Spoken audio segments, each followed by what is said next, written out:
We will be operating one council member short. Councilwoman Gloria Gray left for the airport a few moments ago. So my colleagues will be joining me very shortly. Kevon, this would be the opportunity to introduce your second panel of the day. Thank you. Thank you. So we have another very lively panel here. So we just talked, the last panel really kind of talked about large projects in the future for storage in California and the reoperation.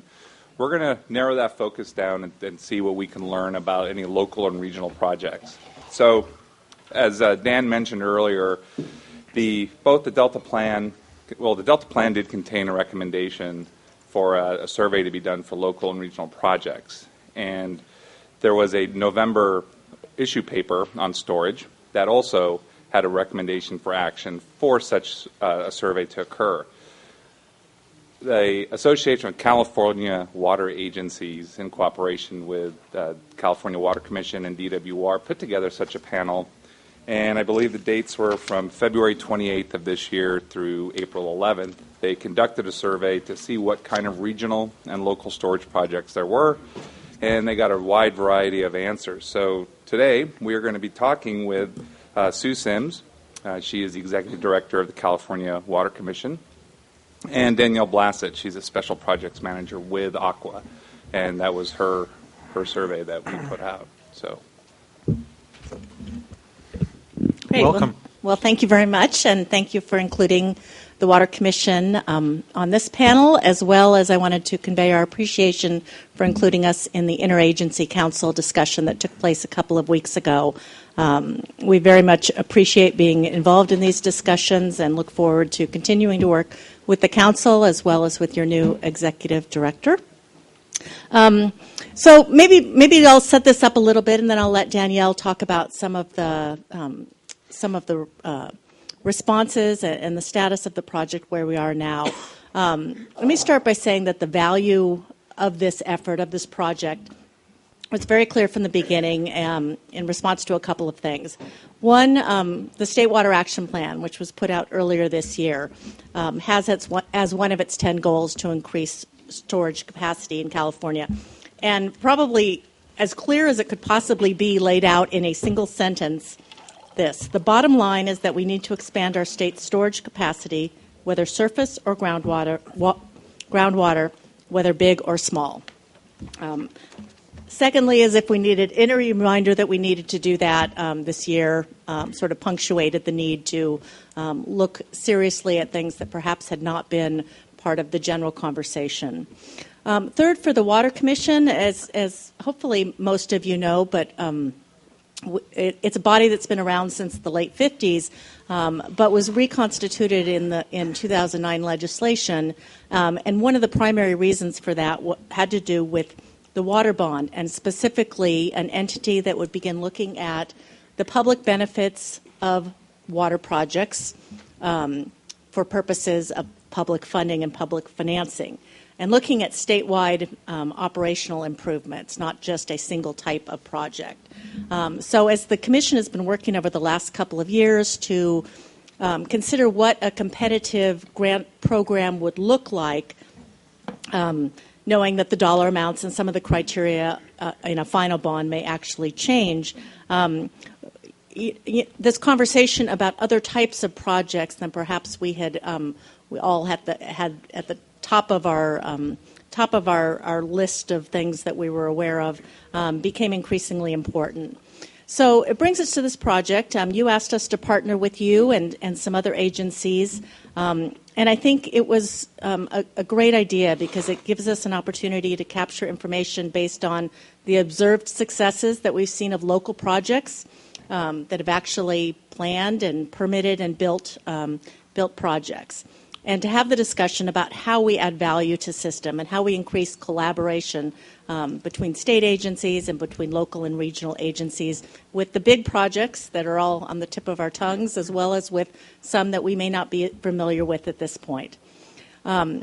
Throughout this process, my commission members have been very clear that their interest is to make sound public investments that have statewide benefits, and of course the requirement that ecosystem benefits that are supported with public funds benefit the Delta and its tributaries. So that's been kind of a fundamental premise. So this survey, and Danielle will talk about some of the specifics, is going to lead us to developing an inventory. Many of the projects will have a regional and local benefit, and many of them will have statewide benefits that may not even be completely clear at this point, but I think that's what makes it so exciting. I did want to mention that in March, the Commission held a workshop for small water systems in San Diego. We went into that thinking that this is a drought workshop and that we were going to hear what happens during a drought.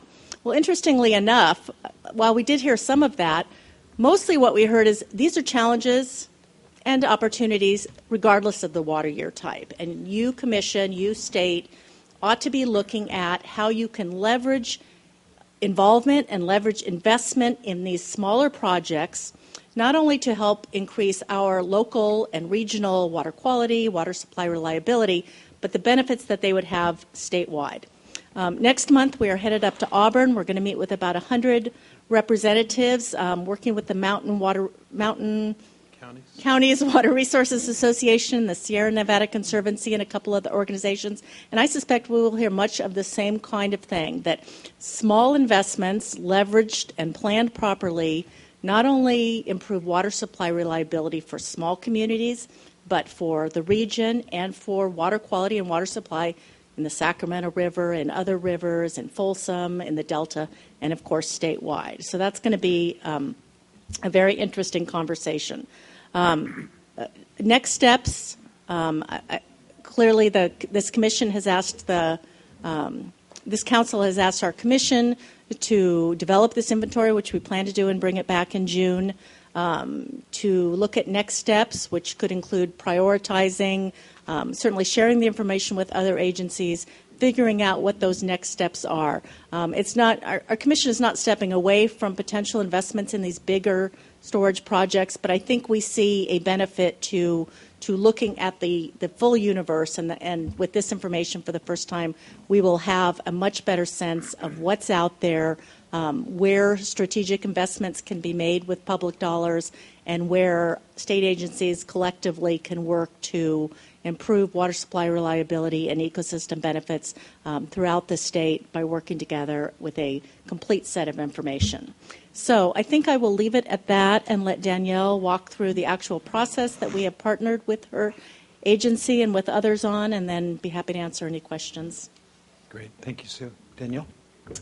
Thank you, Chairman Fiorini and members of the Council for this opportunity to speak with you today. I know there is a PowerPoint that will be loaded shortly that I'll be able to provide some great examples of the results that we've received thus far. I do have the full database, but it's It's a nice legal paper, and it's really, yeah, it's a little much of a bear. It's not really something that works, and that's not my PowerPoint. So, but for right now, feel free to speak on right. NODOs. That is one of the responses we received, but I really appreciate the partnership with the California Water Commission and the Delta Stewardship Council and the other agencies who helped us with this effort. I think it's something that's extremely critical to get this type of inventory about these opportunities, both, especially the near-term ones that will help our agencies in the state create sustainable, reliable water supplies. Okay, here we go. So Sue pretty much covered this background. This is the recently adopted Delta Plan recommendation that we really used to formulate how we were going to characterize the survey, the questions we were going to ask. We tried to stay true to this recommendation, but also if there was an opportunity to get additional information. At Aqua, we try and get the most bang for our buck, as it were. We want to make sure that when we're going out to ask our agencies if there's another outcome that we can achieve through asking an additional question or two, we go ahead and throw that in there. Our goal, we did want to compile a comprehensive inventory. The local and regional project list was really important to us. As Sue mentioned, we did also want to get the latest and greatest information on the CalFed surface storage projects and any other projects that had been already described in other processes and other lists. So we said, if you've got a project, large or small, statewide or local benefit, please go ahead and just fill it out. Because we really feel as though, and the reason why Aqua wanted to partner on this, and we felt so strongly, is because our agencies have such a wealth of information about the things they're working on and the opportunities that exist on a local level and things that could provide benefits. As Sue mentioned and Kayvon mentioned as well, we launched this on February 27th, and then we extended our initial deadline to April 11th. So just a snapshot of our responses. We received over 60 responses. That doesn't include some responses we received from some larger agencies in Southern California who just handed us their response to the US EPA infrastructure needs survey. So if you can imagine, some of the larger agencies had a huge capital investment plan that has lots of projects. So that will increase that number quite a bit. 25 counties were represented in the responses that we received. So that's, I'll have a slide a little bit later that shows where those counties are. And those are the types of projects that we received information on. Those were the different options that folks had to respond to. So you can see for surface storage reservoirs, there were 14 folks who said they had a reservoir, whether it be large, medium, or small, that they felt as though they could implement in the near term. And then with conjunctive use and groundwater storage, another 11. So these are the counties that were represented in the survey responses. We're hoping to do some additional outreach at our spring conference in Monterey and hopefully cover all of the counties. But for now, those are the ones that we received responses from. So these are just a couple of the sample water storage projects we received information on. It's definitely not an exhaustive list because there's not 14. But just an example, Paradise Irrigation District actually had numerous projects that they submitted. One was the Magalia Dam Rehabilitation and Enlargement Project that would increase their surface water supply approximately 5,000 acre feet. I put the cost in here just to give you all an idea of what the investment would be. I think it speaks to what Dr. Lund was saying a little earlier. For surface storage, it is a substantial investment, but it does create significant water supply reliability for these areas. Another reservoir that Paradise Irrigation District is looking at with a number of partners in that area, including PG&E and Sierra Pacific, is the Sterling Reservoir.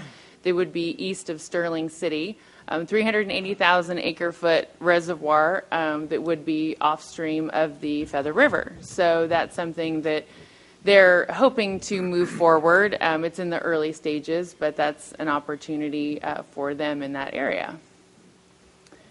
Another sample water storage project is to raise the Lower Bear Reservoir that would increase the storage capacity of that reservoir by 26,000 acre feet. This also, this wouldn't just be used for surface storage, it also could be used for conjunctive use, and then also for water transfers. And then in South Sutter Water District, Garden Bar Reservoir, they're looking at the construction and operation of a rockfill dam that would create 310,000 acre feet. And there are some smaller reservoirs that are listed in here too, but this is, as I mentioned, just a sampling of some of the small and large opportunities. And this dam would provide hydroelectric power facility and the opportunity for water transfers as well. Pat, did you have a question? I'm sorry. Yeah, on the upper McCallamy River one, the Amador County one, is PG&E a partner in that? Because that's on the, or not PG&E, but East Bay Mud. I'd have to look in the response that they gave. So I know that one of the questions that we asked is what all the participating agencies are. So I can verify to see if whether that's the case or not. And then. Yeah, I think that's right. I toured it a while back with Calaveras County Water District is, I think, also involved in that. It's a large Because coalition. the river is the border of Calaveras and Amador County. But what I was interested in, we move on, is it's an estimated $50 million cost, and I think East Bay Mud presumably would pay most of that because it's got a bigger rate base to do it. But you referenced exports, and does your study, or will there be information developed to indicate what the economics are of building a project? Because Calaveras and Amador have a desire to capture and utilize some of the water and assert and perfect their area of origin idea of rights. But exporting water and having it paid for by south of the Delta water agencies would be a quick way to make some money, which then goes to the Delta plan and covered actions. So while you're doing a survey, and it's very helpful to us, I think the implications for us is to think through, and for the proponents to think through, how they're going to finance this and to what extent exports is presumed to be a way of paying for it. Yeah, absolutely. I think that definitely this gives us the initial information, but something that we also put in the survey is this information, will be made public, and we will most likely be contacting you for follow-up, and this is definitely just the first step, and that to move some of these projects forward, there's going to be a lot more research and additional detail that we'll need, because several of the columns where we were asking for information, they didn't put a response. So we're in some of the areas we were limited in the information that we received. Phil? First of all, Yeah. thank you to Aqua for agreeing to do this at Randy's suggestion, and to the Water Commission for doing the same kind of studies. I'm relatively optimistic that this focus might actually lead to some projects. I liken them to Los Vaqueros projects might proceed. But in the meantime, are either of you giving any thought as part of this process to what the state values or goals should be in a project if the state is asked either directly or through bonds indirectly to contribute money to the financing? Because that'll be a question that will come up, and I'm struggling myself with how to approach that issue. Right, and I don't know that we've completely answered that question, but one of the areas where the Water Commission has been spending a lot of time is how you quantify and value public benefits, which is where the state investment part, I would assume, would come, although there could be funds from IRWM. But in terms of at least the way the current bond is set up and how most of the bond proposals are set up, is this notion of public benefits, and while there's 5 public benefits, clearly an emphasis on ecosystems. And so I think we are headed in that direction. I think we have a pretty good handle on how and where we might want to value the public benefit proximate to the project, downstream benefits, other parts of the state. I mean, those are questions the Commission's been wrestling with, and I think it's on ecosystems, it's very hard. On some of the others, like flood control and recreation, it's a little bit easier to see what a public benefit would be and how much state money might be valued to put the investment in. I think our next step clearly is both ecosystem and water quality, because many of these projects have those benefits, but we're going to have to figure out even if it's $3 billion, that's limited money in terms of statewide investment for water storage projects. How to maximize that investment, even if they're small projects, the literally trickle-down benefits that they may have. So we're not there yet, but I think it's very clear to the 9 members of the Water Commission that that's part of, that they can help be part of the solution in identifying, pretty much for the first time for California, how we would want to quantify and measure those benefits. Let me pursue that, Ms. Sims. Has either the staff or the board talked about what might happen if the water bond is reconfigured, as might happen, and somebody wants to do something about drought, and all of a sudden dropped on your head, I'm just making this figure up, $50 million for locally based storage projects? How you would, with the direction that you must immediately do it, or you'll all be shot, under some theory that the faster we spend money, the better things get. You ever thought about how you would do it? Because my impression is the typical public benefit comes when a local entity, for its own reasons, proposes a project, even offers to pay a substantial amount, and then comes around arguing that because the public's going to benefit so enormously from the project they want for their own purposes, that you ought to pick up 25, 37, 93% of the charges, putting the Water Commission in the defensive position of simply reacting to ideas and having no standard base of information. If somebody gave you $50 million to spend on projects like that, what would you do? Well, the structure and the format that we've been operating under in developing our draft guidelines and regulation language, which we can't begin with the OAL process. Sometimes I say AOL, sort of show my age. The OAL process is that the current configuration is that the public benefits could comprise up to 50% of a project cost. One principle, cap of 50%. Cap at 50%, of which half of the 50% or more has to be ecosystem benefit. It couldn't be a flood project. The other thing, though, that I might mention is that you intend to put that in regulatory form at some point. Right. That's actually in statute, and our regulations reflect that. But the other answer to your question, it's happening right now with the $200 million, the emergency legislation that the governor signed into law is $200 million for projects that help regions respond to the drought through the IRWM process. And so that's another mechanism that exists. It's not exclusive to storage. Can be other type of projects and programs.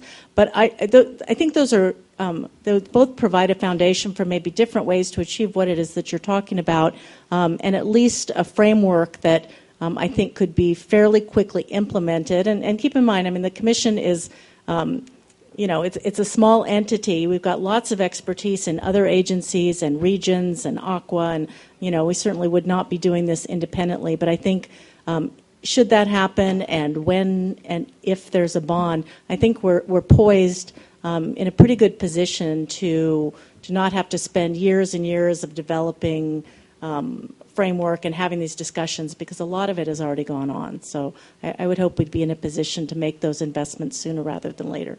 Ms. Blassett, from Aqua's position, how are you going to struggle? Are you going to struggle with these issues, or just leave us with the identified list?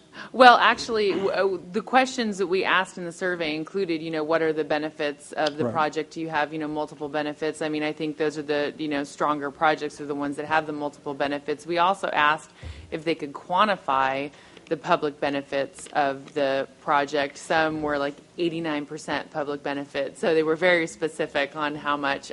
Some were 100%. I don't know if that's actually accurate, but this was all self-identified. So, but I think that's something in both Aqua's bond discussions, and then just us looking at the various projects. We definitely are invested in looking at that issue. So.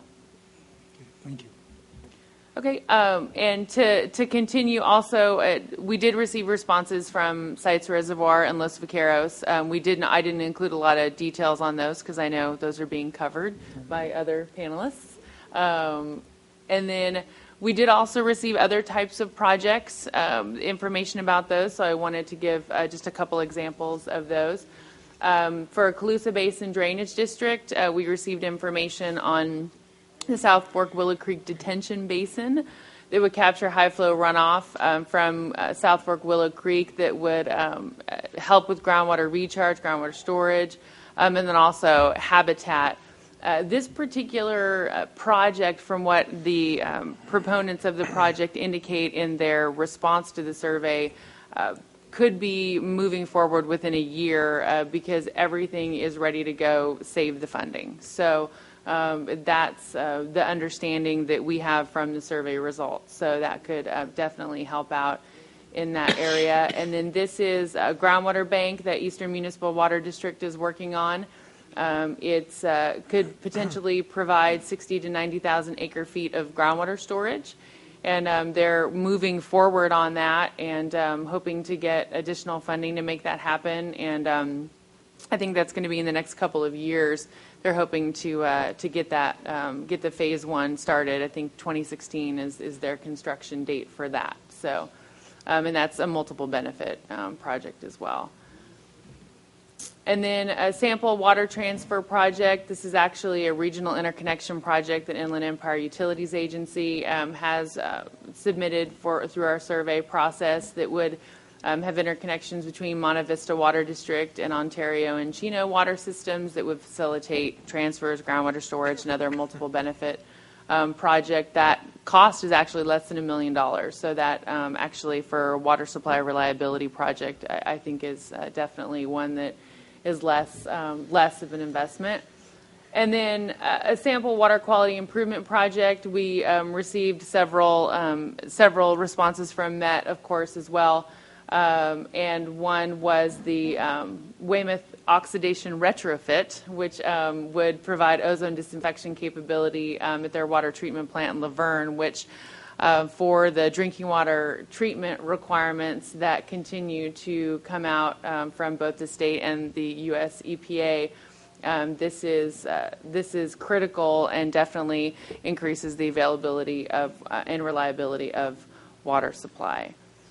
So I just wanted to bring up really quickly, we do have some other data collection efforts that will inform the short and long-term water infrastructure projects. We're working through our drought action group on infrastructure projects that would help combat this and future droughts. And as Sue indicated, when we talk to these various agencies and ask them what could help them to have a reliable water supply, it's more, well, this would just help us be more resilient, whether there's a flood or a drought, you know, even though for right now this is what we need to get through either 2014 or the next few years.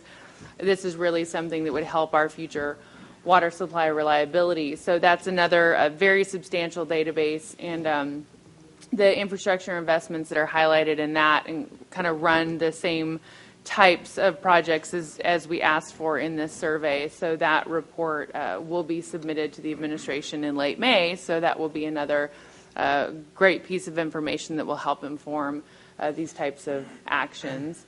And then also some previous efforts we had that identified recharge and groundwater banking opportunities that may exist. And it was more focused on what are your impediments towards additional recharge, but it serves the same purpose in that it helps to figure out where the opportunities lie if this particular obstacle were overcome.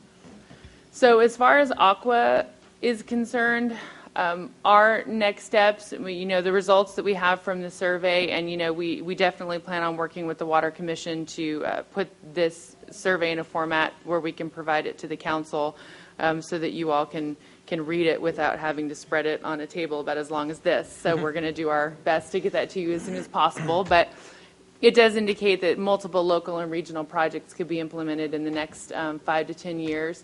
And, not just this survey, but our drought action group, data collection efforts, and others indicate that, there's an urgent and extensive need for water infrastructure investments. And that this is something that we indicated in the goal for our surveys, that it will definitely help to use to help ongoing planning efforts and support the integrated water planning that Aqua supports, as does the Water Commission.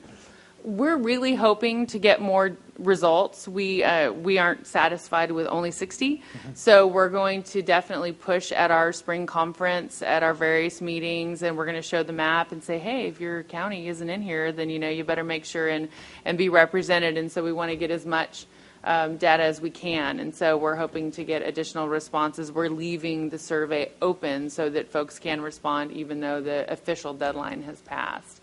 And then this was the end of the recommendation from the Delta Plan that indicates the next steps for the Water Commission. But, I know that Sue and I have had conversations, and we'll be working in partnership with them as that moves forward.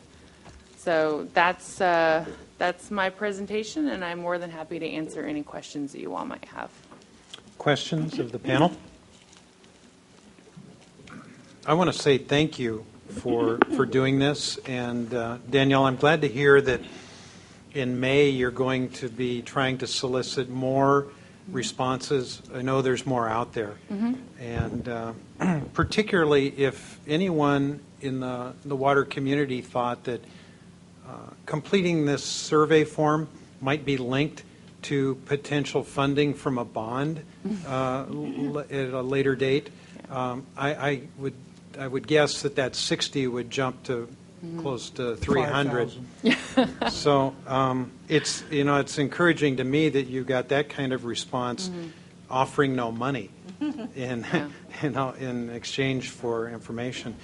It was the experience in the state of Texas that when they got to a point where they were ready to fund infrastructure and water needs throughout the state, they said, okay, everybody put their plans in, and we're going to review these, and this is all we're going to approve for spending for the next 10 years. So that stimulated quite a response. I don't know that we're ready to go there as a state, but this is a great start. And thank you both for your agency's effort to do this. We'll look forward to hearing more about what the likely next steps should be to actually reach some implementation. Thank you. Randy, I have one quick question, not of these folks, but just in general. Hank mentioned El Nino. We've talked about storage. Where is the total? Where's the hydrology of the system? What will it produce? Because Jay Lund said you can build all the dams you want, but if there's no water coming down the river, they don't fill up. And the question that I've, when talking with people, is that we're asking the system to do more than it can do today, based on the fact we never went up north and snagged that extra 5 million acre feet of water from the North Coast rivers. So the question is what do we project with climate change and all for total production, and then what is the safe yield that we can expect from that? And I don't expect anybody today to necessarily have that answer, but it doesn't do us any good to build storage if there isn't anything to put in there. It depends a lot on the hydrology of a particular year. Obviously, this year we're not going to have enough runoff to fill up much more than a livestock reservoir somewhere up in the Sierras. But in a year like 2011, if we had 4 million acre feet additional storage scattered around the state, we could have filled it then. That's the question, though, is what's year after year after year, what can we expect? Do we build the reservoir to take that 1 in 10 years of gully washer rain, or do we build for that more sustainable and then try and put it in the ground? Yes. Sue? And I might also mention that I think one of the things that's been most interesting about this conversation and the responses are regional projects that aren't necessarily north of here, that don't fit, I think, probably what the layperson thinks in terms of storage, but as you can make smaller investments to increase regional self-sustaining projects and lessen the demand on some of the more traditional delivery systems from north to south. Many of those are very, very small investments, but have a big benefit in terms of the demands they put on the statewide system. And so I think it behooves all of us to look at how investments south of the Delta and Southern California and the Inland Empire throughout can stretch their existing regional supplies so that, as you say, we don't have to place demands that maybe cannot be met on other systems. I mean, there is a place certainly for those big systems, but if we can supplement that with things that reduce the demand on those, especially in critical years, I think that's one of the real values of this discussion, is to start looking at how we can do that in addition to the perhaps the bigger projects that are on the table. Very good. Thank you both very much. Kevon, good job. You ready for panel number 3, or do you need a break? Because you're not going to get my throat's a little parched. Have you commented on Mr. Samsung looking quite awesome and professional today? Yes. Oh, okay. Next panel.